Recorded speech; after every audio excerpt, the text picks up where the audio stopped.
टोने टोटकों का कोई भी फिजिकल भौतिक साइंटिफिक अस्तित्व नहीं है। अच्छा। परेशानी है, परेशानी को कोई नहीं खत्म कर सकता। जो पुरुषार्थ है, प्रारब्ध है, वो आपको लड़ना ही पड़ेगा। ये बकवास है, ये लोगों की मनगढ़ंत कहानियां हैं, इनका कहीं भी कोई साइंटिफिक एविडेंस नहीं है। डायरेक्ट भगवान से बात कीजिए। आप कोई मंत्र नहीं आता, कोई चैंटिंग नहीं आती, कोई विधि विधान नहीं होता, आपका भाव भगवान देखता है। आपका भाव बिल्कुल वैसे होना चाहिए जैसे आप अपने पिता से जाके अपनी फीलिंग शेयर करते हो कि आज मैं बहुत कष्ट में हूँ, आप मेरी हेल्प करो। क्योंकि चमत्कार करना होता तो राम जी को इतना बड़ा युद्ध करना पड़ा, ये नहीं करते। हनुमान जी एक बार में लेके चले जाते। ठीक है, वशीकरण होता है, ब्लैक मैजिक होता है, ये एक्चुअल में फिर वर्क करता है? देखिए, सिक्के के दो पहलू होते हैं। अगर दिन है तो रात है, अगर पॉजिटिविटी है तो नेगेटिविटी भी होगी जी। हमारे प्रधानमंत्री जी देखिए, कुंभ हो गया, केदारनाथ हो गया, कुछ भी हो गया, वो अपना पॉजिटिव ऑरा इंक्रीज करते रहते हैं जी। आप किसी के पास जाते, पर्चे वाले बाबा होगा, जो भी होगा, अगली लाइन यही बोलते हैं कि आपके बगल में, आपके पड़ोस में आप पे किसी ने कुछ करा रखा है। ये सबसे घटिया और बेकार कॉन्सेप्ट है। विष्णु सहस्त्र नाम का पाठ कीजिए, 9 के 9 ग्रह बैलेंस हो जाएंगे। जिंदगी में किसी एस्ट्रोलॉजर के पास जाने की जरूरत नहीं है, किसी तांत्रिक के पास जाने की जरूरत नहीं है। आप इसका पाठ करो, 3 महीने में वो नल एंड वाइट जीरो हो जाएगा। चाहे कोई ग्रह किस कंडीशन में हो, आप क्या पहन रहे हो, आप क्या ओढ़ रहे हो, उससे उनको बिल्कुल फर्क नहीं पड़ता। अच्छा। जो हमारी आइडियोलॉजी बहुत सिंपल है। इसको ये मैं फिर से खराब वर्ड बोल रहा हूँ, बट मुझे इसमें कोई भी अफसोस नहीं। जो दलाल आ गए हैं, एस्ट्रोलॉजिकल दलाल, की लाल मत करो, पीला मत पहनो, नीला पहनो, लाल पहनो, पीला दान करो, कर्म आपके खराब है। रॉन्ग इंटेंशन के साथ दे रहे हो कि इसको देने के बाद मैं करोड़पति बन जाऊं, कभी नहीं बनोगे। इससे अच्छा मत दो। मेंस्ट्रुएशन का टाइम जब एक औरत का, एक फीमेल का होता है, तो बहुत सारे सुपरस्टिशंस या धारणाएं इस पे लेकर है। हमारे जो पूर्वज थे तो उन्होंने बोला कि एक काम करते हैं, तो ये 6-7 दिन इनको रेस्ट देते हैं। काल सर्प दोष नाम की ना बीमारी कभी थी और न कभी है। ये एक फर्जी बीमारी है जिसका फर्जी इलाज किया जा रहा है, झूठी बीमारी का झूठा इलाज। टेस्टेड एंड प्रूफ है कि किसी भी तरीके का जेम्स, नग, नगीना कोई काम नहीं करता। ये दोनों पहन रखे। कोई अच्छा खरीदार मिल जाए तो बता देना, मैं सेल कर दूं।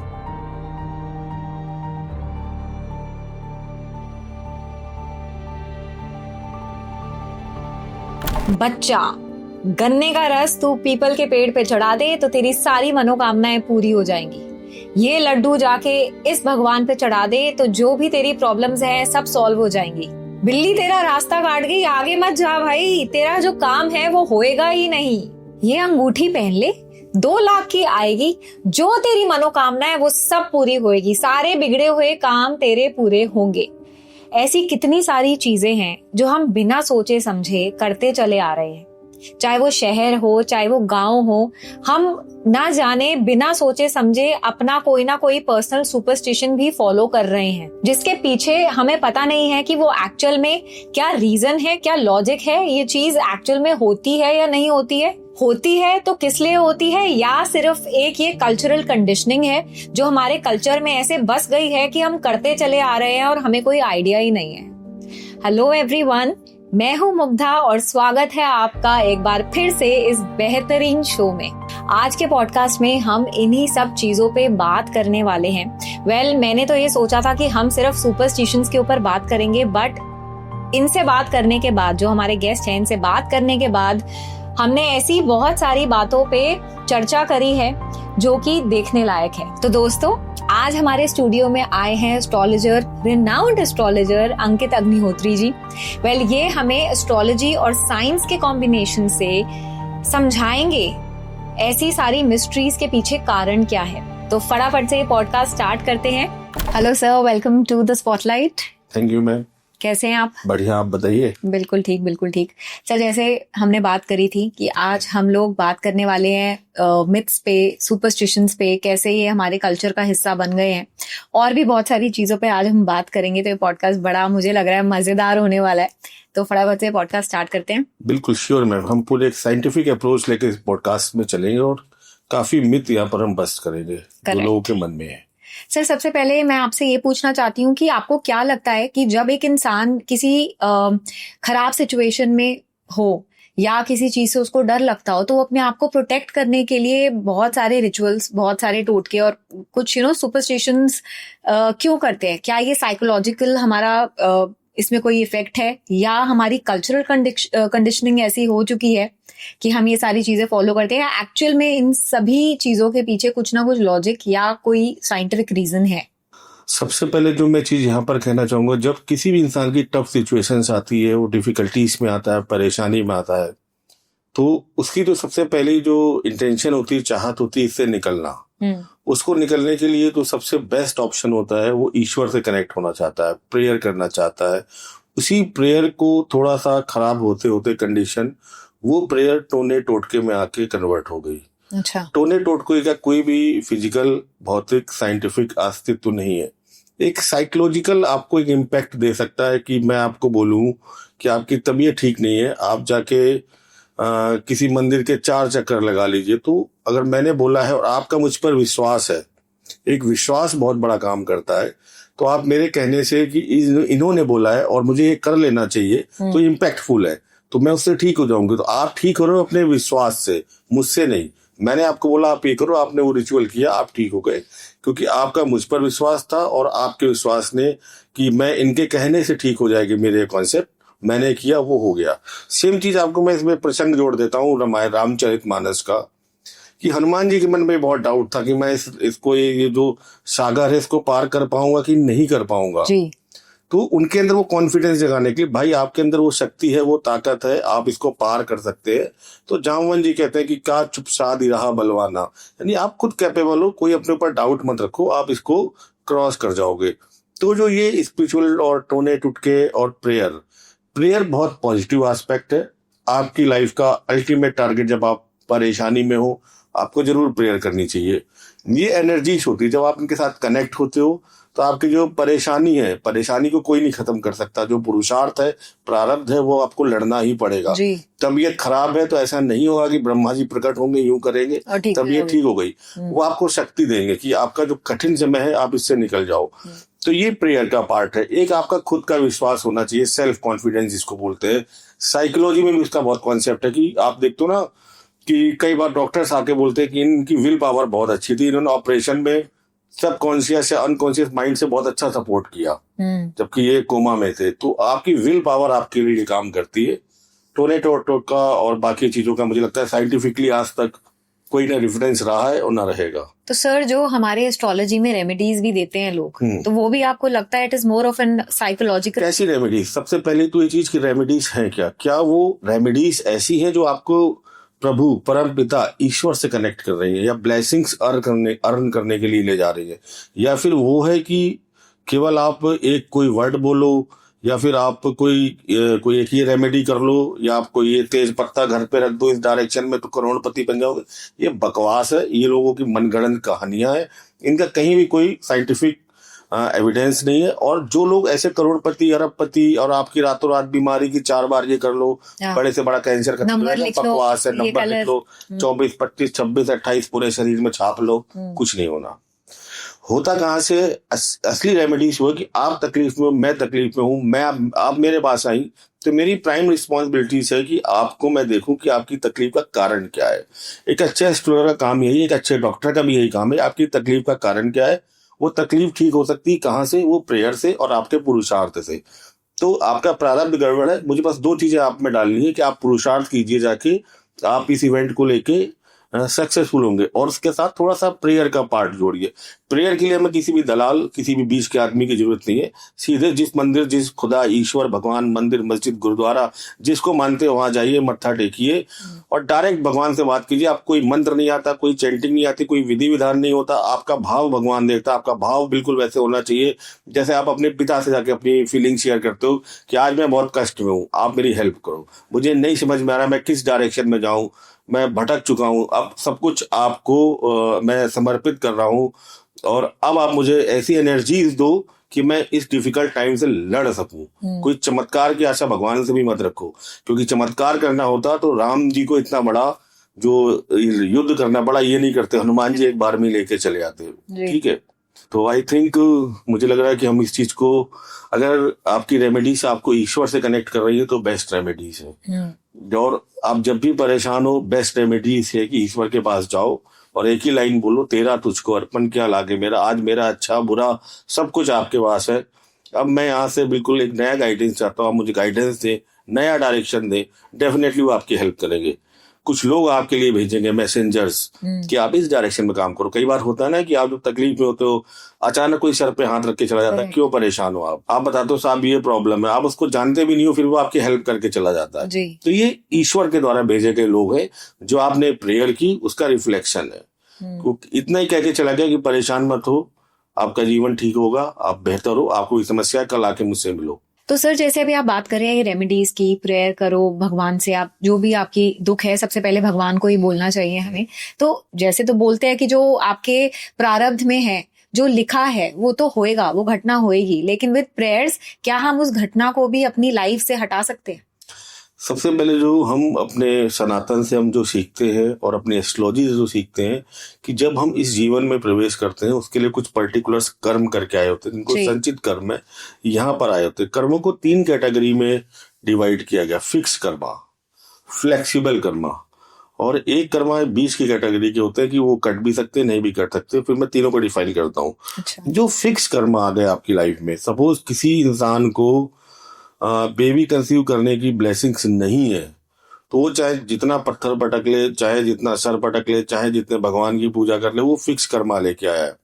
आप एस्ट्रोलॉजी से इसको डेफिनेटली जान सकते हो कि कौन से कर्मा आपके फिक्स है, कौन से फ्लेक्सिबल है। कई लोगों को आप देखते हो कि बहुत लेट बेबी होता है। इसी एक एग्जांपल से मैं तीनों दूंगा। अच्छा। तो कुछ आप देखते हो कभी भी कंसीव नहीं कर पाते। मैं आपको बहुत बड़े एग्जांपल दे सकता हूँ जिनके पास सब कुछ था लेकिन फिर भी वो बेबी कंसीव नहीं कर पाए। फाइनेंशियली बहुत मजबूत थे, हर तरीके से बहुत मजबूत थे, तो वो फिक्स कर्मा आप नहीं कर सकते हो। और फिक्स कर्मा के लिए कहा गया है कि इस धरती पर बैठे किसी इंसान, किसी रेमेडी में इतनी ताकत नहीं है कि वो उनको चेंज कर सके। वो अकाट्य है, आपको उनका भोग भोगना ही पड़ेगा। अच्छा। जो फ्लेक्सिबल कर्मा आते होते हैं हमारे, सपोज कोई चीज हमें बहुत डिले मिलती है, किसी के 12-15 साल बाद बेबी कंसीव होता है, बर्थ होता है। हमने इवेंट सुने हैं कि इनको 15 साल बाद बेटा हुआ। ये होता है फ्लेक्सिबल कर्मा, कि आपकी डेस्टिनी में चीज नहीं थी लेकिन ये फ्लेक्सिबल कर्मा की कैटेगरी में गया है। तो आपने कुछ प्रेयर करके, ईश्वर के साथ कनेक्ट करके, कुछ अच्छे काम करके उस जो डिले जो चीज नहीं थी उसको एटलीस्ट आपने पा लिया है डिले करके। भगवत गीता में अगर आप जाओ तो एकदम पहले चैप्टर में क्या कहा गया है कि आप कर्म करो, कर्म की चिंता मत करो। अगले चैप्टर में कहते हैं भगवान कि आप क्या कर्म करोगे वो भी मैं डिफाइन करूंगा, आप अपने मन से नहीं करो। आज मैं और आप बैठे हैं, ये भी डिफाइन है, पहले से ही डेस्टिनी ने इसको बना रखा था। फिर हम और आगे बढ़ते हैं भगवत गीता में, तो अल्टीमेटली फिर हमें वो 0 पर ले आते हैं। वो कहते हैं ठीक है, पहला मैंने बोला था कि आप कर्म करो, फल की चिंता मत करो। दूसरा मैं कह रहा हूं कि आप कर्मों से सब कुछ पा सकते हो। आप जब थर्ड में जाते हो तो कहते हैं अल्टीमेटली आप पा भी लो कर्मों से, लेकिन उसका भोग आप लाभ जीवन में उठा पाओगे कि नहीं उठा पाओगे, फिर मैं वो डिसाइड करूंगा। सपोज अगर मेरी डेस्टिनी में या किसी की भी डेस्टिनी में मैं इसको और कर दूं, चाइल्ड की ब्लेसिंग्स नहीं थी लेकिन उसने एफर्ट्स करके कुछ करके वो उसको कर लिया। लेकिन आप देखते हो कई फैमिलीज के साथ बहुत यंग एज में 20-25 साल में उनके चाइल्ड के साथ कुछ कैजुअलिटीज हो जाती हैं, तो अल्टीमेटली उसका प्लेजर नहीं ले पाए। तो घूम फिर के कहानी कहाँ आ गई? सब जो शुरू हो रही कहानी कर्मा थ्योरी के आसपास घूम रही है। आपके कर्म आपका जन्म जन्मांतर से पीछा कर रहे हैं और उसी के अकॉर्डिंग आपका प्रारब्ध है, आपकी जर्नी है। तो आप बहुत ज्यादा छेड़छाड़ तो नहीं कर सकते हो। प्रेयर और पुरुषार्थ करके आप चीजों को मॉडिफाई कर सकते हो, क्योंकि ये आपके हाथ में है। जो पहला वाला पार्ट है आपका प्रारब्ध, वो बिल्कुल फिक्स्ड है, उसमें आप बहुत ज्यादा चेंजेस नहीं कर सकते। वो सेंटर में आपका पुरुषार्थ और आपका प्रेयर उसके आगे पीछे चक्कर लगा रहा है, तो चीजें ऊपर नीचे आप कर सकते हो। तो सर जो हमारे पुराने टाइम में जो हमारे एंसेस्टर्स होते थे, कुछ ऐसी प्रैक्टिसेस फॉलो करते थे, उनमें से कुछ ऐसी चीजें भी होंगी, आप बताइए अगर है या नहीं, ऐसे जो साइंस के पॉइंट ऑफ व्यू से वैलिड है। तो वो लोग जैसे बोलते थे कि हमें कॉपर वेसल में खाना खाना चाहिए, सीजनल जो उस टाइम पे सब्जी या फल उग रहा है हमें वो खाना चाहिए, रिफाइंड शुगर जो हम आजकल इतना खाते हैं वो सब, उन सब चीजों से परहेज करते थे। तो कहीं ना कहीं मुझे लगता है कि साइंस के पॉइंट ऑफ व्यू से भी ये चीजें वैलिड है, सारी तो सुपरस्टिशन नहीं हो सकती। नहीं, बिल्कुल नहीं। हमारे जो पूर्वज थे, जो हमारे पुराने जमाने के लोग थे, बहुत समझदार थे, तो उन्होंने हर एक चीज को थोड़ा बहुत धर्म के साथ जोड़ दिया, क्योंकि व्यक्ति के अंदर एक भावना होती है कि धर्म को लेके वो थोड़ा सा घबराता है कि अगर मैं इसका गैस में जाऊंगा तो मुझे ये पाप लग जाएगा, ये पुण्य लग जाएगा। तो जैसे तांबे का आपने बताया, तांबे के वेसल्स में खाना खाते थे, तो आपका जो आपका जो क्या कहते हैं कि इम्यूनिटी, आपकी जो प्रतिरोधक क्षमता है वो बहुत मजबूत होती है जब आप उसमें खाते हैं। जब आप फास्टिंग करते हैं तो कहीं ना कहीं आपका जो पूरा सिस्टम है, डाइजेस्टिव सिस्टम है आपका, वो इम्प्रूव होता है आपका। जैसे उन्होंने एक मैं बड़ा अच्छा एग्जाम्पल है कि बोल दिया कि साहब पीपल का पेड़ मत काटना, इसमें ब्रह्मा जी रहते हैं या इसमें विष्णु जी रहते हैं या इसमें वो रहते हैं। तो उनका लॉजिक था कि सबसे ज्यादा ऑक्सीजन प्रोड्यूस करने वाला ये है ट्री है, तो ये जितना ज्यादा प्रोटेक्ट रहेगा उतना अच्छा है। उन्होंने बोल दिया कि सपोज कि साइंटिफिक मैं बताता हूँ कि आपको ग्रहण के समय बाहर नहीं निकलना चाहिए अगर आप प्रेग्नेंट हो तो कहीं ना कहीं, और खाना ढक के रखना चाहिए। तो इनफैक्ट पका हुआ खाना भी नहीं खाना चाहिए, पका हुआ खाना या ढक के रख के चाहिए, या खाना बनाया ना हो तो ज्यादा बेटर है आपका, क्योंकि जो वायरस बैक्टीरिया आने के चांस ज्यादा होते थे। प्रेग्नेंट लेडी है जो, उसमें बच्चे का जो जेनेटिक है डीएनए वो डिस्टर्ब होने के चांस होते थे। कैसे सर, वो कैसे डिस्टर्ब हो जाएंगे? वो अगर कोई ऐसी नेगेटिव रेसेस आ रही हैं जो कि आपका साइंटिफिक होता है ग्रहण, ठीक है, और ये तो 5000 साल पहले भी ग्रहण के बारे में बताया जा चुका है। तो कहीं ना कहीं वो रेस अगर अंदर जाएगी, बैक्टीरिया, जैसे आप यूवी रेस की बात करते हैं, अल्ट्रावायलेट रेस, उसी तरीके की नेगेटिव रेसेस है, अगर वो कहीं इनडायरेक्ट वे में जा रही है तो बच्चे के जेनेटिक्स को, डीएनए को डिस्टर्ब कर सकती है। तो उनका यही कारण था कि आप ग्रहण के समय अंदर रहें और ग्रहण के बाद स्नान करें, जोड़ दिया गया ना, क्योंकि कोई वायरल इन्फेक्शन आपके अंदर आ गया हो, कोई रॉन्ग अल्ट्रावायलेट रेस बहुत ज्यादा ऐसी कोई आ गई जो आपको बीमार कर रही हो, तो आप स्नान करें। होता है ना ग्रहण के बाद स्नान, और ग्रहण के टाइम पूजा पाठ लगातार करते रहे। उसका कारण ये था कि पूजा पाठ आप मंदिर में बैठ के करते रहो, बाहर आप उसको बाहर बहुत ज्यादा अपने आप को लेकर मत जाओ। तो ये हमारी सारी चीजें थी जिनको लेके हम फॉलो करते हैं, लेकिन कहीं ना कहीं आने वाले टाइम में, या अब जो समय आ चुका है, इसको अंधविश्वास में कन्वर्ट कर दिया गया है। जैसे नींबू मिर्च, आप एक कॉन्सेप्ट देखते होगे कि नींबू मिर्च टांग देते हैं, टोटका बुरी नजर से बचना हर दुकान वाला आप देखते हो टांग देते हैं। तो इसके पीछे उनका साइंटिफिक था कि नींबू और मिर्च में ऐसे केमिकल्स और ऐसी स्मेल्स होती है जो बैक्टीरिया प्रोटेक्ट करती है, जो आपके आसपास का लोकेशन से उसको देखो ना एंटीबायोटिक की तरह काम करती है। तो ये उनका थीम था, ये थीम नहीं था कि इस पे आप पे कोई जादू टोना नहीं होगा। राइट। तो ये उन्होंने उसके साथ लिंक किया था, आपको बोल दिया कि साहब अच्छे काम के लिए जा रहे हो तो आप दही और चीनी बोला ना लेके जाओ। तो दही क्या और चीनी क्या होता है, आपका एनर्जी लेवल बढ़िया कर देता है। दही वैसे भी इसमें कई ऐसे बैक्टीरिया होते हैं जो हमारे लिए बहुत बेनिफिट होते हैं, गट फ्रेंडली है। तो आपको जैसे एग्जाम में बोला गया कि थोड़ा सा मीठा खा के जाओ, मीठा खाने से क्या होगा, आपका शुगर या एनर्जी लेवल हाई रहेगा। बोलते ना, अगर एनर्जी लेवल डाउन जा रहा है तो एक चॉकलेट खा लो आप, तो आप फील करने लगते हो। तो हमारे बुजुर्ग जानते तो गुड़ खिला देते थे, कुछ नहीं होता था तो जो बताशे आते मीठे वाले पुराने जमाने में, वो खिला देते थे पानी के साथ। बट आजकल सर सब चेंज हो गया है कि वो गुड़ की जगह वो चॉकलेट हो गई है, गुड़ की जगह चॉकलेट ने ले ली है, और जो आपकी चीजें हैं वो अब नए मॉडर्न नए पैटर्न पे आ चुकी हैं। तो हम जो फॉलो करके आ रहे हैं वो ज्यादा बेटर, और हमें उसी को फॉलो करना चाहिए। पहले सुबह उठने का एक कल्चर होता था, लेकिन वो कल्चर भी अब चला गया है, क्योंकि आपकी बॉडी जो एक्टिव रहती है वो ब्रह्म मुहूर्त से लेके जब तक सूर्यास्त नहीं हो जाता तब तक रहती है। आपकी जो डाइजेशन के लिए जो हार्मोन्स रिलीज होते हैं वो सूर्यास्त से पहले तक ज्यादा अच्छी कंडीशन में होते हैं। तो आप पुराने जमाने के लोग देखो, गांव में 6-7 बजे तक खाना वाना खा लेते थे। करेक्ट। तो उनका डाइजेशन सिस्टम बहुत अच्छा रहता था, उनकी जो पाचन तंत्र था बहुत अच्छा रहता था। अभी हम अपनी लाइफ स्टाइल को अगर देखें तो बहुत खराब हो चुकी, लेट नाइट खाते हैं सर, क्योंकि लोगों की जॉब्स भी अब लेट नाइट ही, बहुत लोगों की लेट नाइट तक चलती रहती है, उनका लाइफस्टाइल। पर देखिए जो फॉलो करने वाले करते हैं, लाइक आप अक्षय कुमार को देखिए, बहुत टाइमली डिनर करते हैं। ये आपके ऊपर है, आपकी चॉइस है कि आप अपनी बॉडी को, हालांकि मैं फॉलो नहीं कर पाता, मैं सजेशन दे रहा हूँ, बट ये आपकी अपनी चॉइस है कि आप अपनी बॉडी को कैसे रखना चाहते हैं। ये आपने बोला था अभी फास्टिंग के बारे में, तो आई वांट टू नो कि एकादशी वाले दिन हम अनाज या चावल खाने के लिए क्यों मना करते हैं? देखिए कई हमारे जो पूर्वज थे वो बोल के कहते कि एकादशी वाले दिन चावल नहीं खाने चाहिए। उसका भी एक साइंटिफिक है कि एकादशी वाले दिन जो मून होता है वो पृथ्वी के बहुत नियरेस्ट कंडीशंस में होता है, और आप देखिए जितने ज्वार भाटा या जितने भी आते हैं समुद्रों में, मून की वजह से आते हैं।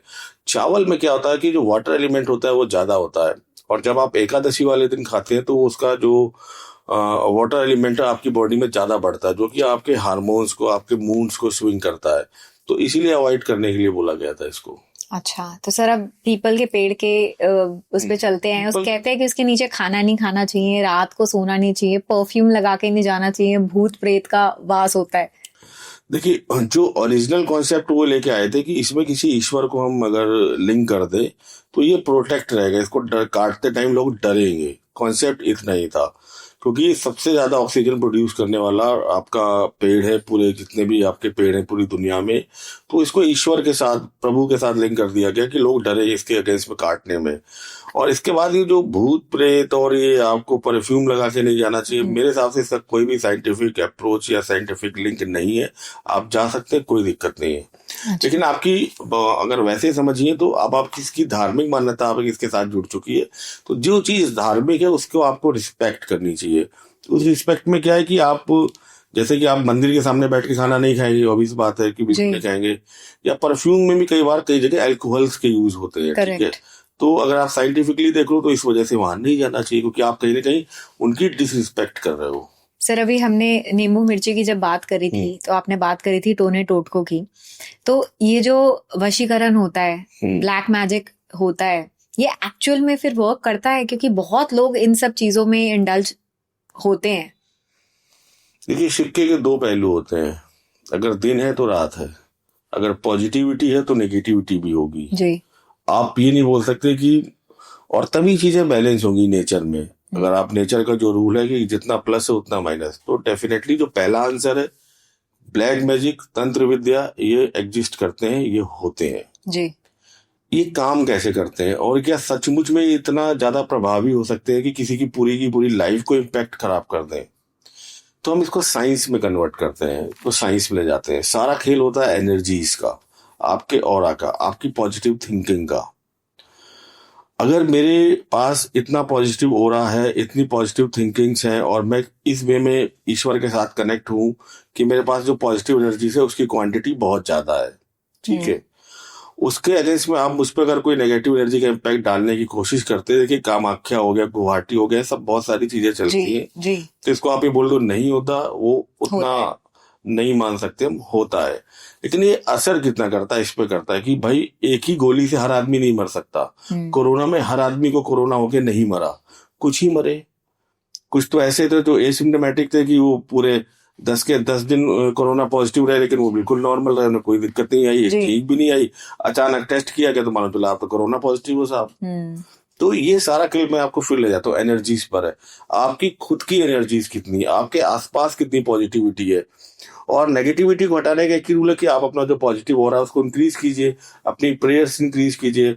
आप देखो जो बड़े बड़े लोग हैं, पॉलिटिशियंस से कंटिन्यू कुछ ना कुछ आध्यात्मिक चीजों से जुड़े रहते हैं। हमारे प्रधानमंत्री जी देखिए, कुंभ हो गया, केदारनाथ हो गया, कुछ भी हो गया, वो अपना पॉजिटिव ऑरा इंक्रीज करते रहते हैं जी। वो इतना इंक्रीज करके उन्होंने रखा है कि चाहे उनके लिए कोई कुछ भी करते, वशीकरण, उच्चाटन, तंत्र मंत्र, उन्हें कोई फर्क नहीं पड़ना। तो आपका अकाउंट है ये एक तरीके की पॉजिटिव एनर्जी, आप इसको बढ़ा के रखो, आप पे कोई वशीकरण नहीं काम करेगा।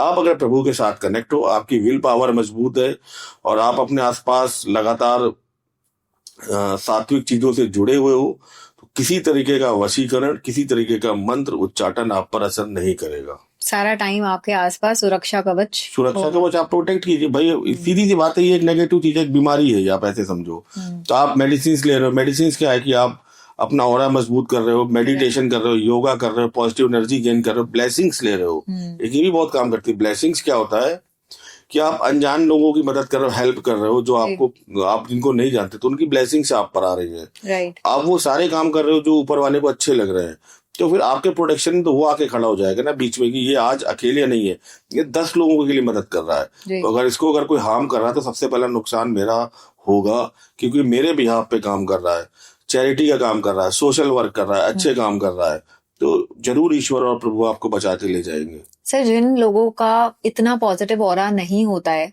उनके लिए कोई एस्ट्रोलॉजिकल रेमेडीज आप बता दीजिए जो अपना वो ऑरा बढ़ा सके।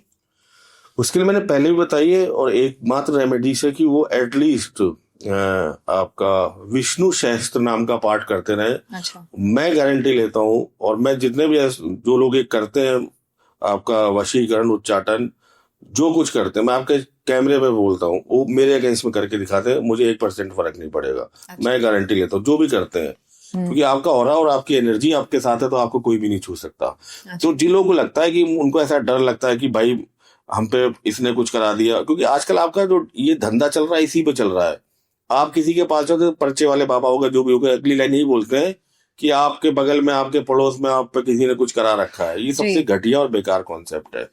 आप अपना पॉजिटिव ऑरा इंक्रीज कीजिए और भूल जाइए इन सारी चीजों को। विष्णु सहस्त्र नाम का पाठ कीजिए, 9 के 9 ग्रह बैलेंस हो जाएंगे। जिंदगी में किसी एस्ट्रोलॉजर के पास जाने की जरूरत नहीं है, किसी तांत्रिक के पास जाने की जरूरत नहीं है। सच्चे मन से विष्णु सहस्त्र नाम, आपका जीवन पूरी तरीके से बदल जाएगा। कोई भी कर सकता है सुबह? कोई भी कर सकता है। तो बहुत बढ़िया आपने रेमेडी। और जितना बड़े से बड़ा आप पर चल रहा हो जादू टोना, आपको लगता है, वैसे मैं बहुत ज्यादा मानता नहीं, फिर भी आपको लगता है, आप इसका पाठ करो, 3 महीने में वो नल एंड वाइट 0 हो जाएगा। सर, क्योंकि बहुत सारे लोग हमारे गेस्ट हमारे पॉडकास्ट में आ चुके हैं जिन्होंने अपने अपने एक्सपीरियंसेस बताए हैं कि उनके पास ऐसे केसेस आए हैं कि एक्चुअल में उनके जो क्लाइंट्स थे उनकी बॉडी में नेगेटिव एंटिटी होती है। तो इसीलिए मैंने आपसे पूछा है कि कुछ प्रोटेक्शन जो आप कह रहे हैं विष्णु सहस्त्र नाम उसका जाप करें, आप पाठ करें। और कोई ऐसा भी तो होता है कि लोग काला धागा बांध लेते हैं अपने पैर में, हाथ में, to protect from the negative energy. देखिए, मंत्रों में शक्ति होती है। अगर वो अभिमंत्रित है किसी पुण्य पूजा से, सपोज आपका कोई हवन हुआ है, कोई पूजा पाठ हुआ है, उसके साथ उसको अभिमंत्रित करके पहना गया है, पॉजिटिव एनर्जी के साथ अभिमंत्रित, क्योंकि मंत्रों में महामृत्युंजय के मंत्र में ताकत होती है जी। आप उसके साथ वाइब्रेशन के साथ अगर आपने पहना है, चाहे लाल पहना हो, काला पहना हो, पीला पहना हो, रंग की कोई अहमियत नहीं है। काले रंग को थोड़ा सा ये मानते हैं कि शक्तियों का जो एब्जॉर्व करने की पावर है वो ज्यादा है। तो काले रंग में अगर आप कोई चीज प्रॉपर वाइब्रेट करके एनर्जीज के साथ पहनते हैं तो इम्पैक्टफुल हो जाती है। लॉजिक ये है। सर, इसमें ना एक और चीज मुझे याद आई कि आजकल इफ यू सी कि लड़कियां आम ऐसे ही फैशन के लिए भी पैर में भी काला धागा पहन लेंगी या कुछ कर लेंगी, लेकिन इससे एस्ट्रोलॉजिकली अगर आप देखो, क्योंकि एक एस्ट्रोलॉजर हमारे यहाँ पे आए थे जिन्होंने बताया था कि अगर आपका शनि नीच का है तो आपको काला धागा नहीं पहनना चाहिए, ना अपने हाथ में ना गले में। इसका भी कोई पहली चीज तो मैं बता देता हूँ कि शनि नीच का हो, शनि उच्च का हो, सूर्य नीच का हो, सूर्य चाहे कोई ग्रह किस कंडीशन में हो, आप क्या पहन रहे हो, आप क्या ओढ़ रहे हो, उससे उनको बिल्कुल फर्क नहीं पड़ता। अच्छा, ठीक है। आपके 2 ग्राम के काले धागे पहनने से द्रव्यमान वाइज जो इतना बड़ा प्लांट उस पर कोई इम्पैक्ट नहीं पड़ना। पहला तो ये वहम है, निकाल दो। दूसरा, आप जिस वे में पहन रहे हो वो भी वे गलत है आपका। आप उसको ऐसे फैशन के लिए पहनना चाहते हो, पहन लो। मेरे हिसाब से ना शनि खराब होगा ना शनि अच्छा होगा, उस पर कोई इम्पैक्ट नहीं पड़ेगा। शनि खराब अच्छा होगा आपके कर्मों से। अगर आप लोगों के साथ बुरा व्यवहार करते हो, अपने जो लेबर क्लास है, नीचे के लोग हैं, या जो आपके सबऑर्डिनेट्स हैं, उनके साथ आपका बिहेवियर गंदा है, तो वो शनि, आप चाहे कुछ भी कर लो, नीलम पहन लो पूरे शरीर में, तो भी वो शनि नहीं सुधरेगा। तो कर्म अच्छे रखिए, ग्रह अपने आप सुधर जाते हैं सारे। सर, एक और सवाल है मेरा दिमाग में कि हमको दान कब देना चाहिए और कब स्वयं वो चीज उस रंग की खानी चाहिए? क्योंकि कई लोग कहते हैं अगर आपका शनि, मैं अपना एग्जाम्पल देती हूँ, मेरा शनि एग्जॉल्टेड है, लेकिन मुझे बहुत साल पहले किसी ने बोला था कि आप काली चीजों का दान करो। कुछ एस्ट्रोलॉजर्स अब मुझे कहते हैं कि नहीं, आपका शनि एग्जॉल्टेड है, आपको दान तो बिल्कुल भी नहीं करना, you are giving your good luck, basically आप अपना शनि खराब कर रहे हो। तो इसमें क्या करना चाहिए, क्या नहीं करना चाहिए? कोई भी एस्ट्रोलॉजर, कोई भी आपका टर्म, चाहे वो एस्ट्रोलॉजी हो, न्यूमरोलॉजी हो, पामिस्ट्री हो, लाल किताब हो, पीली किताब हो, हरी किताब हो, जो आपको ऐसे काम करने के लिए रिस्ट्रिक्ट करे जिसमें मानवता की भलाई हो रही हो, आप किसी को कुछ दे रहे हो तो किसी के पेट में जा रहा है, वो 4 दुआएं ही देगा आपको जी। आप काला मत दो, पीला दो, लाल मत दो, नीला दो, ये बकवास है। अच्छा। बिल्कुल बकवास, कोरी बकवास है। जो लोग मानते हैं वो माने, लेकिन जो लोग समझदार है इसको बिल्कुल इस तरीके से ले कि जब भी आप अच्छा काम करेंगे, आप गेहूं की रोटी खिलाओ, आप बेसन की रोटी खिलाओ, आपका टारगेट क्या है? अल्टीमेट टारगेट है कि इस इंसान की जो मदद है वो हो सके। टारगेट ये होना चाहिए। टारगेट ये नहीं होना चाहिए कि मैं काली चीज से मदद नहीं करूंगा, पीली चीज से मदद करूंगा। आपके 4 किलो उड़द की काली दाल से इतने बड़े शनि की जो द्रव्यमान, उसमें क्या फर्क पड़ेगा? ये बकवास है। या चंद्रमा कमजोर, सफेद चीजों का दान मत करो, ये भी सुना होगा। चंद्रमा बिगड़ जाएगा जी, चंद्रमा को क्या फर्क पड़ेगा? आप किसी को आटा दे रहे हो, जाके रोटी बनाएगा, 4 आपके बच्चों को दुआएं देगा, आपको दुआएं देगा कि साहब मिले थे एक लोग, आटा दे गए, आज खाना खा रहा हूँ, आज 3 दिन बाद पेट में खाना गया है, भगवान करे वो खूब बरकत करे।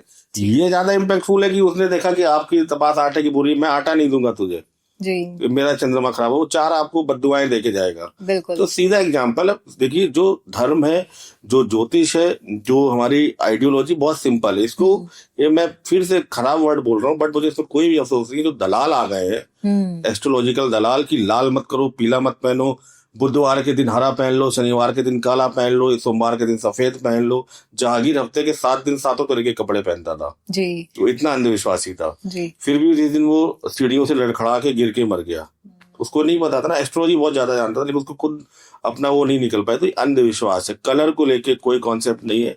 अल्टीमेटली देखो, मैं वहीं पर ले जाता हूँ आपको, जो आपके कर्म में, कि जो तुलसीदास का कहना है कि विश्व प्रधान कर्म रचि राखा, जो जस करी वो तसी फल चाका। नीला पहनो, लाल पहनो, पीला दान करो, कर्म आपके खराब है, रॉन्ग इंटेंशन के साथ दे रहे हो कि इसको देने के बाद मैं करोड़पति बन जाऊं, कभी नहीं बनोगे। इससे अच्छा मत दो। या देते टाइम सेल्फी चल रही है कि आज अन्न का वितरण करते हुए, या आज भंडारा कराते हुए हमारे आयोजन से, और ये आपकी फोटोएं जा रही है, तो ये आपकी इंटेंशन ही गलत है। दान की जो सबसे मजबूत जो अवधारणा है कि जब इस हाथ से आप दो, दूसरे हाथ को भी नहीं पता ना चले। तो अगर आप इस कॉन्सेप्ट के साथ दान करना चाहते हो, अपने कपड़े भी उतार के दे दो, वो भी आपके लिए, बोलते ना गौतम बुद्ध की तरह आप बन जाओ कि आपको जो कुछ मांगे आप दे दो। जब आपके अंदर ये भावना है तो आप दान दो।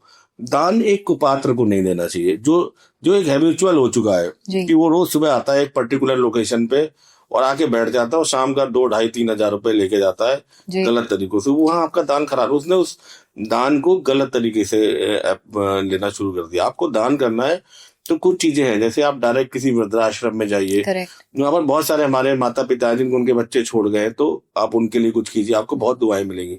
दान देने के साथ उनके साथ बैठिए, जो वो ऐसे ये हाथ आएंगे ना, ऐसे झुर्री भरे हाथ आपके माथे पे आएंगे कि बड़ा अच्छा लगा बेटा आपसे मिलके आज, तो आपका तो 100 महामृत्युंजय मंत्र का जाप हो गया। आप क्यों परेशान हो कि अब आप क्यों इस चक्कर में कि मेरा चंद्रमा कमजोर हो गया, मैंने आटा दान किया था।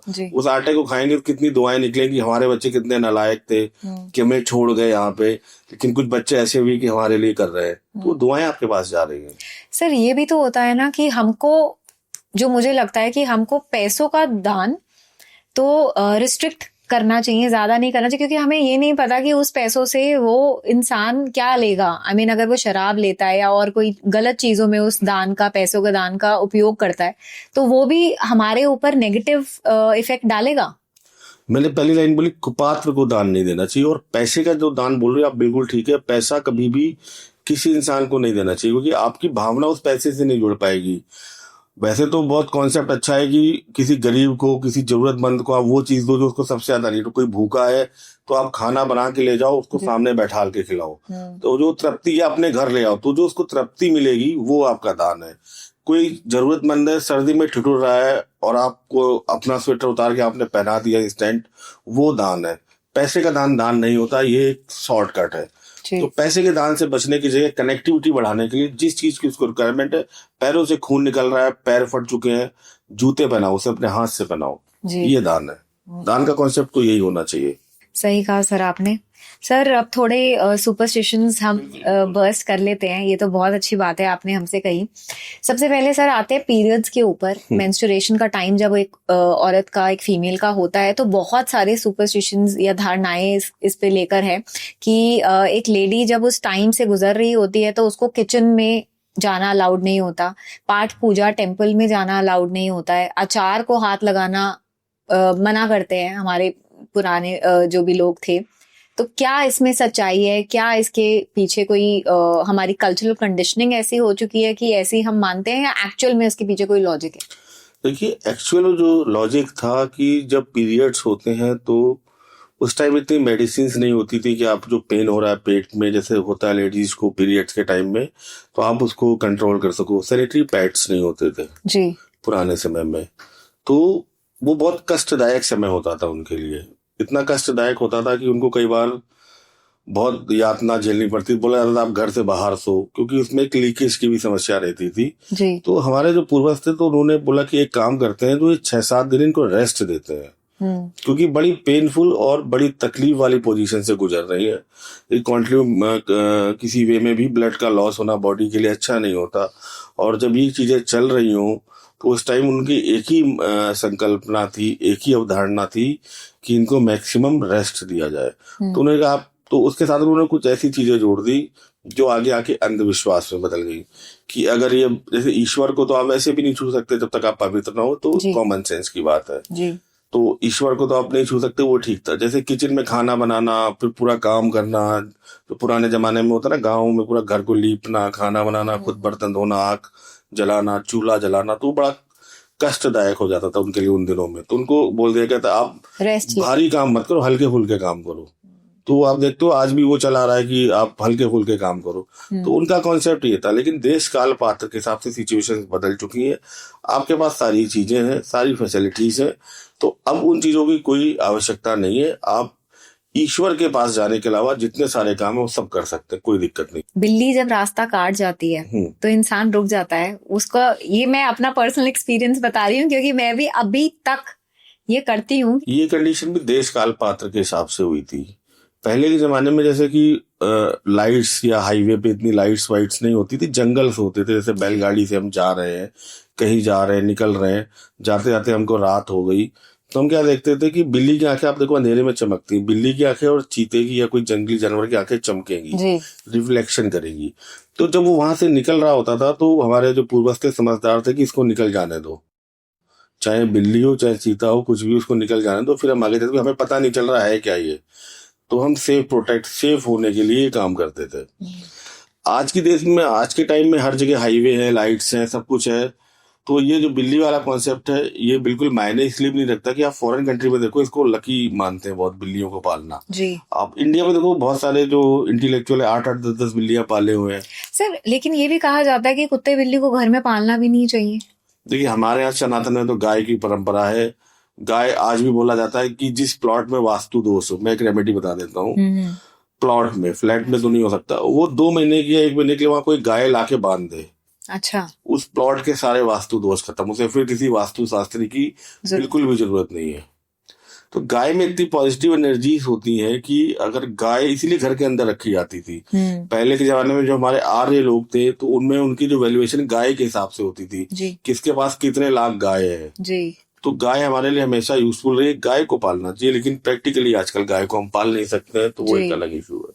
गाय की सेवा भी करना सर बहुत पुण्य मिलता है उससे। आप नजर का पूछ रही थी, मैं नजर की एक रेमेडी बता देता हूँ, ये साइंटिफिक है। गाय में पूरे आपके सारे भगवान ईश्वर रहते हैं, तो जिन लोगों को नजर लग जाती है तो जो गाय की पूंछ होती है उसमें कहा जाता है हनुमान जी का वास होता है जी। तो कई छोटे बच्चे हो गए या जिन लोगों को लगता है कि कोई नेगेटिव एनर्जी उन पे काम कर रही है, तो जब भी उनको टाइम मिले, जिस दिन भी, कोई उसके लिए संडे मंडे ट्यूसडे वेडनेसडे नहीं है, जिस दिन टाइम मिले उस दिन जाए, वो गाय का एक झाड़ा लगाते हैं, उससे लगाए तो एक नेगेटिव ऑरा आपके अंदर आएगा। दूसरा एक बहुत अच्छी चीज होती है, गाय को आप गुड़ खिलाए।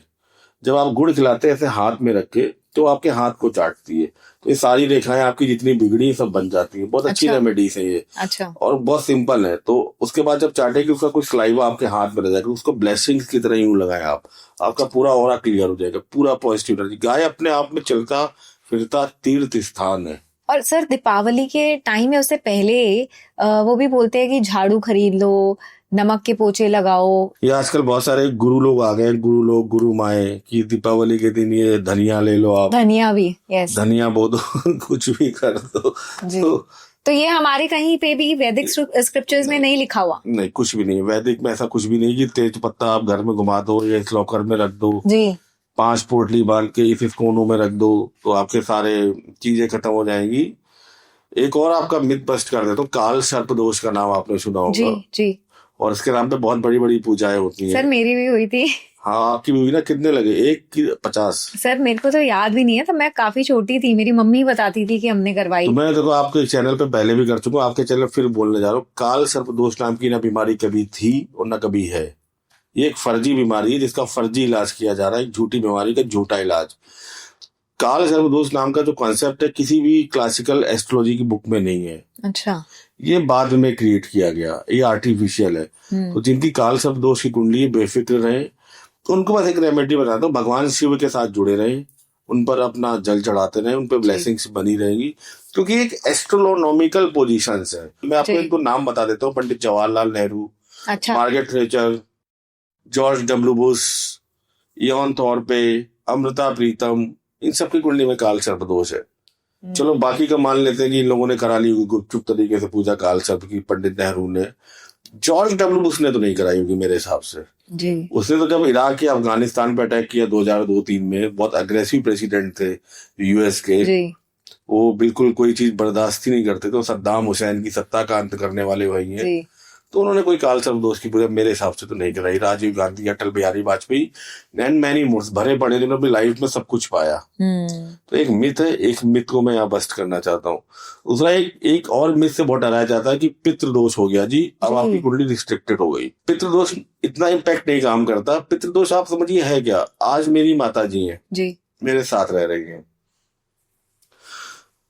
कुछ दिनों बाद वो नहीं रहेंगी, उसके बाद फिर वो पितृ बन जाएगी, मेरे बच्चों के लिए, बच्चों के बच्चों के लिए पितृ बन जाएगी। तो आप साहब बताओ, आज वो मुझसे खुश है, मरने के बाद ऐसा मुझसे क्या उनको नाराजगी हो जाएगी, मुझे परेशान करने लगेंगी जी। तो ऐसा कोई कॉन्सेप्ट होता नहीं है। आप अगर करना चाहते हैं कि आप पर ब्लेसिंग्स और अच्छी आए, जो राहु और केतु कॉम्बिनेशन की वजह से डिस्टर्ब है, तो अमावस्या वाले दिन ऐसे लोग ओल्ड एज हाउसेस में जाके कुछ भी डोनेट कर दे, कुछ भी खाने पीने के सामान, पैसे डोनेट मत करें, जो उनका मन करे, और कुछ टाइम स्पेंड करें। अगर ये उनके अंदर ये काम करते हैं तो अगर कोई इसके थोड़े बहुत नेगेटिव एस्पेक्ट है, जड़ से खत्म हो जाएंगे, और ये बेस्ट रेमेडी है सर। क्योंकि कई लोग कहते हैं जैसे किसी का डेथ होती है किसी की, और उसके पूरे रिचुअल्स 13 डे तक अगर आप नहीं करते हो या कुछ किसी में कमी हो जाती है, तो वो उनको पितृदोष लगता है या ऐसा कुछ होता है। आपके माता पिता चाहे जीवित रहे, चाहे मर जाएं, और चाहे जितने पुराने पितृ बन जाएं, वो कभी आपका नुकसान नहीं करेंगे, वो आपको ब्लेसिंग्स ही देंगे जी। आप अच्छे काम करोगे तो आपको ब्लेसिंग्स ही देंगे, आपको कभी ऐसा नहीं हो सकता कि आपको वो कोई नेगेटिव इम्पैक्ट दे। करेक्ट। ये सब डराने के धंधे, पैसे कमाने के धंधे, बड़े बड़े पूजाएं होती हैं, आप कराते जाओ। आजकल तो एस्ट्रोलॉजर्स मुझे लगता है कि इसी पितृदोष पे ही बहुत डराते हैं, क्योंकि देखो पितृदोष मैंने कहा होता नहीं, फिर भी अगर मन में वहम आ जाए तो उसकी बेस्ट रेमेडी, किसी एस्ट्रोलॉजर कोई पूजा कराने की जरूरत नहीं है, ओल्ड एज हाउस में जाके टाइम स्पेंड करो, उनकी ब्लेसिंग्स लो। कोई बात नहीं, आप 1 लाख रुपए दे रहे हो पितृदोष के नाम पे, ठगने के नाम पे, उसकी जगह हफ्ते में 1 दिन जाओ, किसी बूढ़ी माई के साथ बैठो ओल्ड एज हाउस में, उनके साथ कुछ बातें करो, कुछ उन्हें हंसाओ, कुछ वो आपको हंसाए, और धीरे से उनके पैर पकड़ लो, तो जो उनका ये हाथ आएगा तो पितृदोष का उसका बाप भी खत्म हो जाएगा जी। ये रेमेडीज है। अच्छे एस्ट्रोलॉजर को सर परखे कैसे कि ये सही है, हमें इसके पास जाना चाहिए? देखो एस्ट्रोलॉजर की एक ही निशानी है, उसको जो अपनी कंसल्टेंसी फीस लेनी वो ले, जो आपको बहुत ज्यादा पूजा रिकमेंड नहीं कर रहा है, जो आपको बहुत ज्यादा जेम्स बनाने के लिए नहीं घूम रहा है, जो आपको ये नहीं गारंटी नहीं ले रहा है किसी चीज की, एक होता है ना गारंटेड, जो एस्ट्रोलॉजर आपको ईश्वर से कनेक्ट कर रहा है, आपको आपकी डेस्टिनी से परिचय करा रहा है, ज्यादा डरा नहीं रहा है, आप उसके साथ कनेक्ट हो पा रहे हो, उसके ऑरा में आपको लग रहा है कि मैं सही जगह आ गया साहब, यहाँ से मुझे काम, देखो साहब जब होगा लेकिन आज मुझे मेंटल रिलीफ मिल गया जी, जो मुझ पर बोझ चढ़ा था।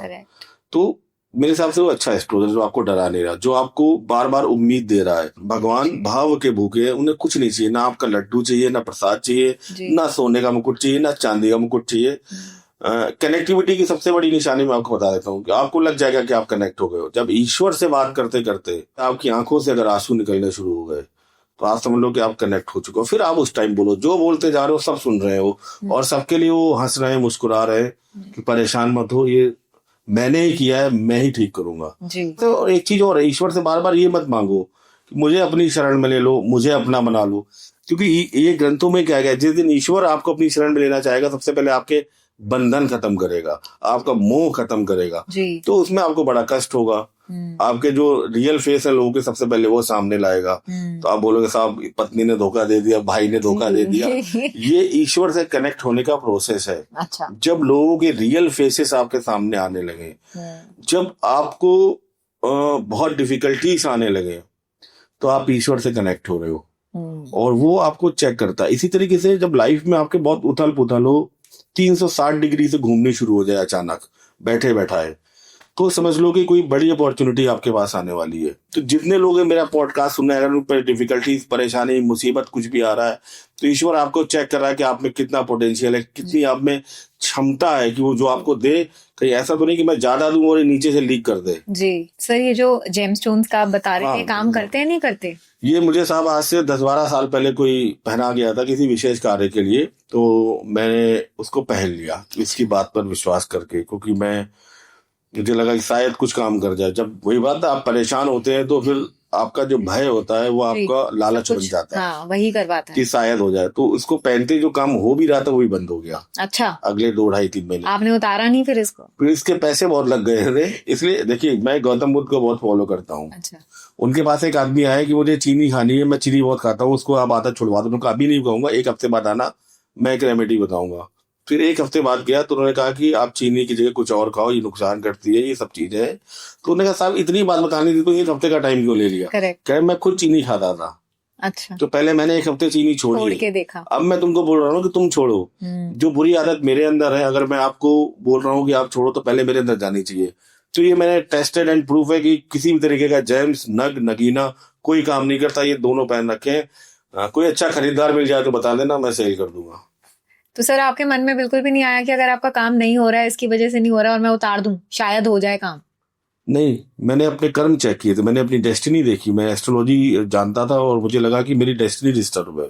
अच्छा। इस टाइम अगर कोई काम कर सकता है तो प्रेयर काम कर सकती है, ईश्वर काम कर सकता है। तो मुझे फिर ये न्यूट्रल लगा, क्योंकि इससे फिर कोई नुकसान भी नहीं हुआ। जो काम रुका था वो पर्टिकुलर किसी इवेंट्स की वजह से रुका था, कोई ट्रांजैक्शंस ऐसे होते हैं इससे रिलेटेड कुछ इससे रिलेटेड नहीं था। ये न्यूट्रल है। तो ये अब इतना बड़ा बिजनेस बन गया है ना, लोग अंधविश्वास तो हो ही मेरे पास दिन में 20 लोगों के फोन आते हैं अलग अलग जेम्स वालों की कि साहब आप जेम्स रिकमेंड कर दो, 30% पैसा आपके ऑफिस पहुंच जाएगा जी, और आपका नाम भी नहीं आएगा, आप बचे रहोगे। तो मैंने कहा मैं कंसल्टेंसी चाहे कुछ भी लूं, लेकिन मैं किसी गलत चीज की तरफ नहीं भेजूंगा, क्योंकि इसका विश्वास मुझे खुद नहीं है, मैं दूसरों को कैसे रिकमेंड करूं। और वो पैसा जो कोई आदमी, कोई भाई, कोई बहन परेशानी में आया है, मैं उसकी परेशानी को उस जगह रिस्ट्रिक्ट कर दूं कि तू जब तक पन्ना नहीं पहनेगा कुछ नहीं हो सकता तेरा। अब वो मेरी बात मानेगा, मुझ पर विश्वास करता, कहीं से अपने जेवर बेच के, किसी से उधार लेके, क्योंकि टाइम तो खराब चल ही रहा है उसका, पैसे तो उसके पास नहीं है, ये तो कंफर्म है। पैसे होते तो हमारे पास क्यों आता? टाइम खराब चल रहा है, उससे मुझे कुछ पैसे आएंगे, उससे मेरा परिवार खराब होगा, मैं खराब होऊंगा, उस इंसान की बद्दुआएं लगेंगी जो कहेगा कि साहब पन्ना पहने 1 साल हो गया, कुछ नहीं होगा, ठग लिया उन्होंने मुझे। जी, मुझे सर आपकी ये बात बहुत बढ़िया लगी। आई एम सेइंग दिस क्योंकि मैं बहुत सारे पॉडकास्टर गेस्ट से मिली हूँ, तो कोई भी ऐसी बात नहीं करता है जो आप कर रहे हैं सर। बिल्कुल एकदम जेन्युइन बात बोली है कि जो भी आपके कर्म है, बस आप अच्छे कर्म करिए, दान पुण्य करिए, सब ऊपर वाला है वो ठीक करेगा। मैं एक और चीज और ढूंढ रहा हूँ, सिद्ध पुरुष बहुत आ गए आजकल भारत में। देखिए, मैं एक सीधा कोट करता हूँ, उस पर चाहे जितनी मेरी बुराई हो मुझे कुछ नहीं पता। अभी अंबानी जी की शादी हुई थी जी, जितने सिद्ध पुरुष थे भारतवर्ष के, वो चार्टर्ड प्लेन में बैठ बैठ के उनको भेजे गए, सब आए। तो जो समझदार लोग हैं जो मेरी बात सुन रहे हैं, उनका नाम काट दें सिद्ध पुरुषों से।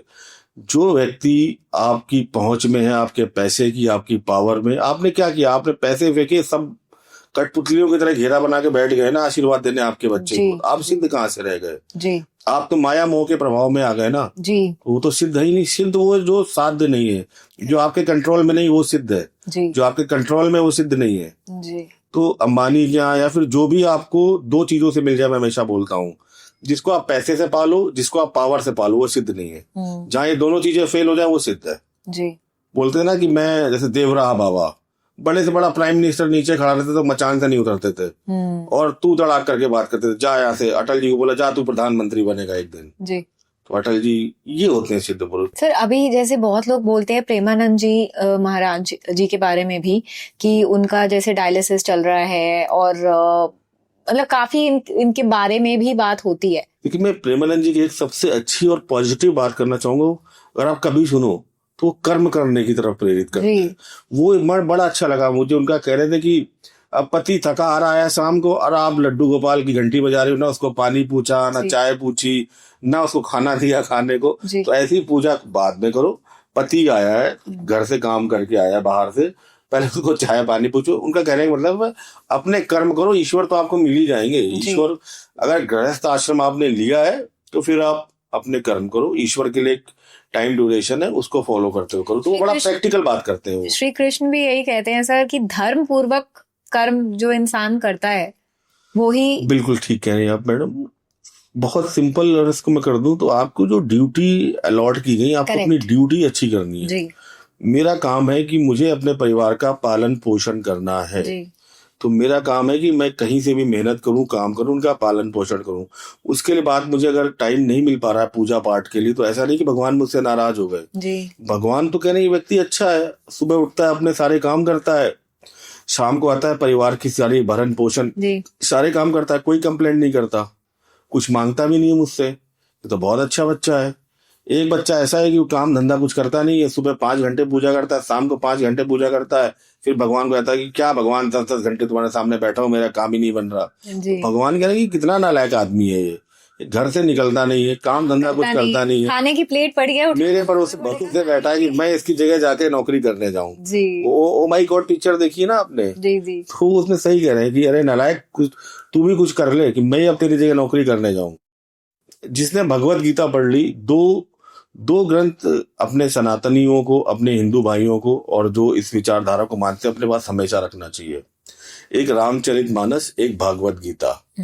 रामचरितमानस आपको ये सिखाती है कि आपको जीवन में करना क्या है जी। महाभारत आपको सिखाती है आपको जीवन में करना क्या नहीं है। रामचरितमानस आपको सिखाती है त्याग करना जी। कि सब भाई भरत जी जा रहे हैं कि आप ले लो जी, मुझे नहीं चाहिए राजपाट, और राम जी कह रहे हैं नहीं आप लो, आप ही करो इसको। तो कह रहे ठीक है, मैं आपके सिंहासन में नहीं बैठूंगा, चरण पादुका लेके बैठूंगा। और महाभारत हमें सिखाती है कि हमें क्या नहीं करना चाहिए। जो कहीं ना कहीं इतना बड़ा युद्ध हुआ वो किसी के लिए फेवरेबल तो नहीं था जी। तो श्री कृष्ण ने भी यही कहा है कि आप अपना कर्म, अपना प्रारब्ध सुधारिए, आप सिर्फ कर्म करो, आप मेरे पास भी मत आओ, कोई कंप्लेंट मत करो मुझसे, कोई मेरे सामने अगर दिया बत्ती मत रखो, मुझे जरूरत नहीं है। कर्मजीवी बनके आप अपने जीवन का सब कुछ लक्ष्य पा सकते हैं। बिल्कुल सर। यहाँ पे मैं सर आपको कहना चाहूंगी, हम थोड़ा सुपरस्टिशंस को भी वापस ले आते हैं। Sure ma'am. क्योंकि हम बातें तो बहुत अच्छी हुई हैं, बट जो हमारा मेन पर्पस था कि थोड़े बहुत हम सुपरस्टिशंस के बारे में बात करें कि वो मिथ है या उनके पीछे लॉजिक है या नहीं। तो सर आते हैं हम, जब आप वास्तु की बात कर रहे थे, तो वास्तु, बहुत सारे वास्तु कंसल्टेंट्स जो होते हैं वो कहते हैं कि हमें नॉर्थ की तरफ सर रखकर नहीं सोना चाहिए। इसके पीछे का क्या रीजन है?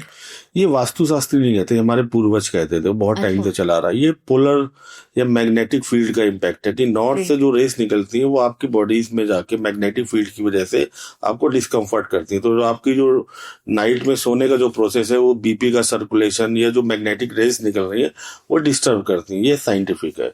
आप अगर नॉर्थ की तरफ सोएं तो आप उतना कंफर्टेबल नहीं सो पाएंगे, क्योंकि कहीं ना कहीं आपका बीपी ऊपर नीचे होगा, वो मैग्नेटिक फील्ड से आपकी बॉडी में जा रही है। कि north pole south pole concept काम करता है, पोलर इफेक्ट काम करता ही है फिजिक्स में, तो उसका इम्पैक्ट है ये। अच्छा, बिल्कुल सही है ये, साइंटिफिक है ये। ठीक है सर, अब जरा आते हैं हम बालों पे, क्योंकि बालों को लेकर भी बहुत सारे मिथ्स हैं। ट्यूसडे को बाल नहीं कटवाने चाहिए, थर्सडे को बाल नहीं धोना चाहिए, इसके पीछे का क्या कारण है? मैं फिर कहूंगा पूर्वज बड़े समझदार थे कि ट्यूसडे को बाल नहीं कटाने चाहिए। होता क्या था कि नॉर्मल जो लोग होते हैं पूरे वीक काम करते हैं, संडे को सबसे ज्यादा बाल काटे जाते हैं, सैटरडे को बाल काटे जाते हैं। तो संडे तो नाई छुट्टी कर नहीं सकता जो बार बार है, तो उसके लिए बेसिकली एक दिन फिक्स कर दिया गया। जो मान्यता ये थी कि हफ्ते में एक ऐसा दिन जब उसके यहाँ भीड़ कम हो और लोग कम जाते हो। तो ट्यूसडे को थोड़ा लोग रिलीजियस भी मानते हैं, हनुमान जी के साथ मंदिर जा रहे हैं, अपना वो काम कर रहे हैं। उस टाइम पे तो लोग सैटरडे संडे वाला वीकेंड ऑफ थोड़ी ना लेते होंगे। वो तो वीकेंड ऑफ नहीं लेते थे, लेकिन कुछ ना कुछ उन्हें कॉन्सेप्ट तो चाहिए होता था ना कि एक दिन तो हमें उसको फ्री देना पड़ेगा ना, जो काम ये कर रहा है। तो उन्होंने एक दिन फिक्स कर दिया फ्राइडे। अब क्या है कि वो अब एक वो बन गया है रूढ़िवादिता कि हम मंगल बाल नहीं काटेंगे। आपने थर्सडे को बोला कि कपड़े नहीं धोने चाहिए, तो कहीं ना कहीं जो हमारा आने वाला जो एक थर्ड वर्ल्ड वॉर बोलते हैं हम, वो पानी को लेकर भी चल रहा है। कि एक टाइम ऐसे क्राइसिस होंगे, वाटर क्राइसिस होंगे, उसको लेके कई कंट्रीज में देखा 0 वाटर डिक्लेयर कर दिया गया, साउथ अफ्रीका और कई।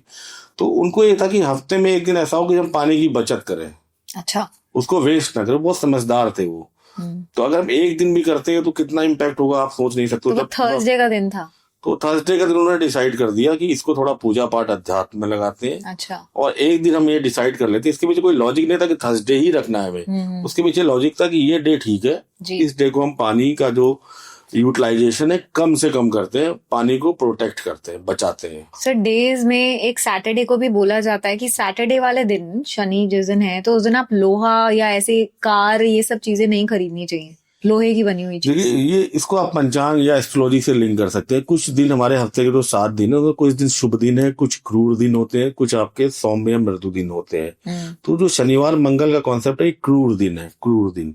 तो यहाँ पर थोड़ी सी नेगेटिव एनर्जीज काम करती हैं। जो नेगेटिव एनर्जी साइंटिफिक कि आपको जो कॉस्मिक एनर्जी चाहिए काम करने के लिए, वो उतना आपके लिए सपोर्टिव होती नहीं है। या यूनिवर्स की जो एनर्जीज है वो आपके थोड़ा सा रॉन्ग डायरेक्शंस में होती है, तो इसमें आपको कोई चोट चपेट दुर्घटना लगने के चांसेस ज्यादा होते हैं। इसलिए उन्होंने कहा कि आप मंगल ट्यूसडे को अवॉइड करो। सर आपने जैसे एनर्जीज की बात करी है, तो अमावस्या वाले दिन और फुल मून वाले दिन कहते हैं कि बहुत ज्यादा नेगेटिव एनर्जी होती है, तो भूत प्रेत उस टाइम पे एकदम एक्टिव होते हैं। इसमें कितनी सच्चाई है? भूत प्रेत तो एक्टिव नहीं होते, लेकिन उस दिन जो कॉस्मिक एनर्जीज होती हैं, जिसको हम आपकी यूनिवर्स की एनर्जीज कहते हैं, वो थोड़ी इम्पैक्टफुल ज्यादा होती हैं। अगर आप पर्टिकुलर किसी इवेंट्स को लेकर जाना चाहते हैं उन काम को करने के लिए, तो आपके उस इवेंट्स के होने के चांसेस ज्यादा होते हैं जी। तो और देखिए मैंने दूसरी चीज बोली थी कि आप अगर कोई तंत्र साधना या कुछ कर रहे हैं तो आप बहुत ज्यादा नियर हो जाते हैं कॉस्मिक एनर्जी के, तो उसके इम्पैक्टफुल होने के चांस ज्यादा होते हैं। तो उस एनर्जी के कनेक्शन के वे में कहीं आप बाधा ना बन जाओ, तो वो एनर्जी आप पर कहीं दूसरी तरीके से काम ना करने लगे। तो आई थिंक ये कॉन्सेप्ट होगा। तो सर हमने बहुत अच्छी बातें करी हैं अभी तक, लेकिन जो हमारा पर्पस था ये पॉडकास्ट स्टार्ट करने का, सुपरस्टिशंस और उसके मिथ्स और उनके पीछे का क्या लॉजिक है, मैं बहुत सारे लिख कर आई थी, लेकिन क्या करें, भावनाओं में बह गए। हाँ, इतना इंटरेस्टिंग लगा आपसे बात करके, तो वो तो मिस ही हो गए।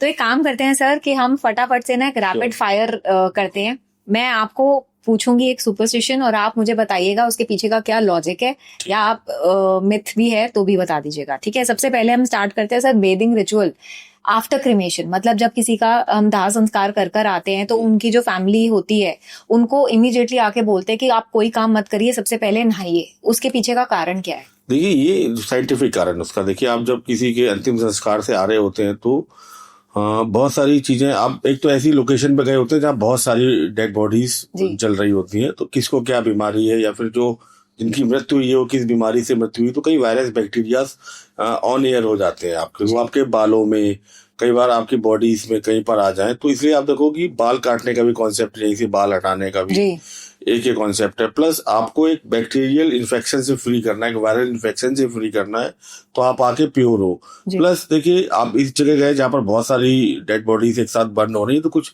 नेगेटिव एस्पेक्ट आया हो, तो वो बोलते हैं ना जल के साथ स्नान करने के बाद आपका शुद्धिकरण हो गया जी। ये साइंटिफिक है। ठीक है सर। दूसरा है सर कि 13 नंबर हमेशा अनलकी माना जाता है, बहुत सारे होटल्स में तो 13 फ्लोर होता ही नहीं है, उसके पीछे का क्या कारण है? देखिए जो 13 नंबर का कॉन्सेप्ट है हमारे हिंदू धर्म में, सनातन में उनका कोई मतलब नहीं है, लेकिन आप जब क्रिश्चियन धर्म में जाएंगे तो वहां पर जो जीसस का लास्ट डिनर था जो, तो वो 13 लोगों के साथ था, उनमें से किसी एक ने उनके साथ कुछ धोखा किया था, तो जो 13 का कॉन्सेप्ट आया घुमा फिरा के वहां से आया कि जहां पर ये 13 नंबर आया, 13 लोग इकट्ठे हुए, यहाँ पर कुछ ना कुछ गलत होना ही होना है। तो वहां से ये आपका वेस्टर्न कंट्रीज से कल्चर घूम फिर के बोलते ना कि मिथ बन के यहाँ आ गया कि हम लोग यहाँ भी मानने लगे कि 13 नंबर गलत है, 13 फ्लोर गलत है, ऐसा कुछ भी नहीं है। सर उसके बाद ये बताइए कि शाम को जब कहते हैं कि झाड़ू नहीं मारना चाहिए, नहीं तो इसका मतलब होता है कि आप अपनी घर से लक्ष्मी जी को भेज रहे हो। देश काल पात्र के हिसाब से उस टाइम लाइट होती नहीं थी शाम को, महिलाओं सोना वहां पर आज की तरह आर्टिफिशियल नहीं पहनती थी, ओरिजिनल सोना पहनती थी जी। और कुछ ऐसा होता था कि कोई आपकी जो वैल्यूएबल चीज अगर गिर गई, अब अंधकार हो चुका है तो आप अगर झाड़ू मारेंगे तो साथ में निकल जाएगी जी। अब लाइट से आप 24 घंटे झाड़ू लगाइए, कोई फर्क नहीं पड़ना। लक्ष्मी आती, कर्म से लक्ष्मी आती है, आपके पुरुषार्थ से लक्ष्मी झाड़ू खरीदने से, झाड़ू बेचने से थोड़ी ना आती है। झाड़ू वाला तो चला गया ना। सर ये भी कहते हैं कि रात को अगर आपको डर लग रहा है तो आप अपने सिरहाने के नीचे चाकू रख के सो जाइए, तो डर नहीं लगेगा। ये साइकोलॉजिकल काम करता है, ये आपको एक फीलिंग देता है प्रोटेक्शन की, आपको एक आपके जो सबकॉन्शियस माइंड में एक चीज चली जाती है कि आपके पास कोई वेपन्स रखा है। आप अगर कोई इम्पैक्ट आता है, आप पर कोई अटैक होता है, तो आप उस वेपन्स के थ्रू अपने आप को सेव कर सकते हो। यही फीलिंग एक नन्हे छोटे से बच्चे को उसकी माँ ट्रांसफर करती है। बच्चा माँ के साथ बहुत कनेक्ट होता है, जो 6 महीने का होता है। तो कहते हैं बच्चा चौंकता बहुत है सोते सोते, इसके नीचे कुछ रख दो आप जी। तो उसका कारण ये होता था कि बच्चे के माँ के थ्रू जो बच्चे के लिए फीलिंग जा रही कि बेटा आप तुम सेफ हो, तुम्हारे नीचे मैंने प्रोटेक्शन रख दिया, वेपन्स, तुम्हें कोई टच नहीं करेगा। तो वो ट्रांसफर हो जाती थी उसमें पॉजिटिव एनर्जी। माँ के साथ तो बच्चा देखिए बहुत हमेशा ही जुड़ा रहता है। कई बार माओ को पता चल जाता है कि बच्चे परेशान है, अचानक फोन आता है ना, तो पूछती है क्या हुआ, तो कहता है कि कुछ नहीं, तो कहता है मुझसे तो नाटक मत करो, मुझे सब पता है। तो फिर बच्चा रोने लगता है, सब बता देता था। सर ये भी कहते हैं कि कभी छिपकली अगर सर पे गिरे तो वो लकी होता है। ये मिथ है, छिपकली सर पर गिरे तो एक्चुअली छिपकली में क्या होता है कि जब वो बहुत कठिन सिचुएशन में अपने आप को डरा हुआ महसूस करती है, तो अपना वो पार्ट छोड़ देती है, पूंछ, उसमें रिप्रोडक्शन हो जाता है उस चीज का। तो कुछ केमिकल्स बॉडी पर गिरते हैं। तो ये जरूर है कि छिपकली या कोई ऐसा चीज गिरने के बाद नहा लेना चाहिए, कोई बैक्टीरिया वायरल इन्फेक्शन ना हो, कोई पॉइजन आपके अंदर ना आए। सर ये भी कहते हैं कि अगर मिरर टूट जाए उसको अशुभ मानते हैं। देखिए मिरर्स के बारे में बहुत सारे कॉन्सेप्ट है। कुछ लोग कहते हैं कि मिरर्स के उस पार एक नई दुनिया शुरू होती है जो हम नहीं देख पाते, कॉन्सेप्ट है वो। बट यहाँ पर साइकोलॉजिकल फैक्ट ज्यादा काम करते हैं। जब मिरर टूट गया तो कहीं ना कहीं से आप उस मिरर में अपने आप का रिफ्लेक्शन देख रहे हो तो टूटा हुआ दिखेगा, आप कई पार्ट में उसमें दिखोगे, जो आपको एक सबकॉन्शियस माइंड में एक डिफिकल्टीज, एक एंजाइटी देगा। तो आप फील करोगे कुछ नेगेटिविटी। बट मिरर टूटना कोई मेरे हिसाब से तो नॉर्मल चीज है। हाँ, मिरर को, टूटे हुए मिरर को नहीं देखना चाहिए, क्योंकि वो आपकी जो साइकोलॉजिकल थिंकिंग है उसमें नेगेटिविटी दे रहा है, कि आपको कई पार्ट्स में डिवाइड कर रहा है। जी सर, एक और चीज है, आजकल हम क्या करते हैं कि हर एक चीज मुहूर्त के हिसाब से करते हैं। मुहूर्त के हिसाब से एक डेट निकाली, एक टाइम निकाला, चाहे वो शादी हो गई, नई चीज कोई खरीदनी है या कोई बिजनेस स्टार्ट करना है। लेकिन ऑन द कॉन्ट्ररी, जो अगर आप देखें कि जो सिख लोग होते हैं जो इन सब चीजों में नहीं मानते, वो तो सोचते हैं कि भाई ये संडे है, इस दिन संडे में आप अपने कुछ भी कर लो। दे डोंट सी एनी मुहूर्त, एनी डेट। तो हम लोग मुहूर्त पे इतना डिपेंडेंट क्यों रहते हैं? दो ही चीजें हैं दुनिया में करने के लिए, पूर्ण विश्वास या फिर ईश्वर के प्रति पूर्ण विश्वास। सिख लोगों का सिंपल सा कॉन्सेप्ट है कि सब कुछ अब आपको अर्पण है, पत्री भी वहां जाके रख देते हैं और पूरा फेथ उनके लिए डेडिकेट करते हैं कि साहब हमें नहीं पता ये कुंडली मिली नहीं मिली, ये मंगली है, इसमें राहु केतु है, क्या है मुझे नहीं पता, अब ये आपके बच्चे हैं, इनका वैवाहिक जीवन आप इनका अच्छा करो जी। तो जब प्रभु के प्रति आस्था है और आप उनके पास जा रहे हैं तो आपका विश्वास, ये भी आपका विश्वास है जो काम कर रहा है, कोई काम करता है। दूसरा, जो लोग मुहूर्त मानते हैं वो पूरा इसको पर्टिकुलर फॉलो करते हैं। मुहूर्त का कारण क्या होता है कि यूनिवर्स की जो एनर्जीज है, जो कॉस्मिक एनर्जीज है, उसको आइडेंटिफाई करके उस इवेंट को उस टाइम करना कि उसके होने के चांसेस ज्यादा होना। उसको इस एग्जांपल से आप समझिए कि अगर मुझे गेहूं की फसल बोनी है तो उसके लिए पर्टिकुलर कुछ महीने होते हैं। अगर मैं उस महीनों में ही उस फसल को बोऊंगा तो इम्पैक्टफुल ज्यादा होगी।